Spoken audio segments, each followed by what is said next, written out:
Oh my goodness, it sounds so weird.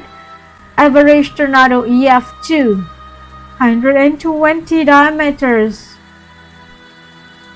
And number 11, we have a larger steam twister for 200 meters. They are weaker than water spout and distinct from them. These are more akin to weak tornado. Average tornado at number 10, EF3, 240 meter diameters. Oh my goodness, why it's color in orange? Largest fire drill, 1923, 500 meters. A gigantic fire.